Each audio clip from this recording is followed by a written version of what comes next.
আপনারা জানেন যে মার্সা পরিবহন যে চট্টগ্রাম কক্সবাজার মহাসড়কে যে বেপরোয়াভাবে তারা চলাফেরা করে, এই মার্সা পরিবহনগুলা কমপক্ষে আপনার এই জায়গায় 8-10টা অ্যাক্সিডেন্ট হয়েছে। গতবারও এখান থেকে মুসলাকা দিয়ে তারা গেছে, বেপরোয়াভাবে চালাবে না এবং এখান থেকে ক্ষতিপূরণ দিয়ে গেছে। আজকেও আপনারা দেখছেন দুইটা মার্সা, একই সাথে দুইটা মার্সা কীভাবে অ্যাক্সিডেন্ট হয়। তারা এত বেপরোয়া গতিতে গাড়িগুলো চলাচল করে, তারা অন্য গাড়িগুলোকে তারা কি মানে কিছুই মনে করে না।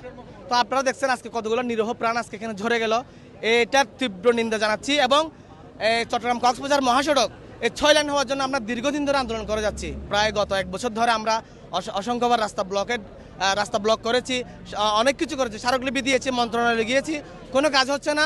আপনারা দেখছেন নামমাত্র পাশে 6 ফুট 5 ফুট করে বাড়াচ্ছে, এই বাড়ানো দিয়ে কোনো কিছু হবে না। এটা অনতিবিলম্বে অন্তত মিনিমাম 4 লাইন হলেও করতে হবে। এটা আমাদের চট্টগ্রামের মানুষের প্রাণের দাবি।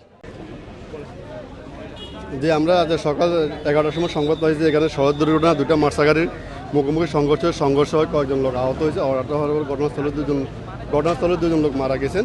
আমরা তাৎক্ষণিক উপস্থিত ঘটনাস্থল থেকে ওই দুজন লোকটিকে উপজেলা স্বাস্থ্য কমপ্লেক্সে প্রেরণ করছি, আইনানুগ ব্যবস্থা প্রক্রিয়া দিন।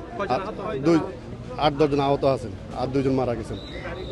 গাড়িগুলো এখনও আছে রাস্তায়। আমরা উচ্চ জনতা এখানে একটু রাস্তা ব্যারিকেডের জন্য আন্দোলন করতেছে।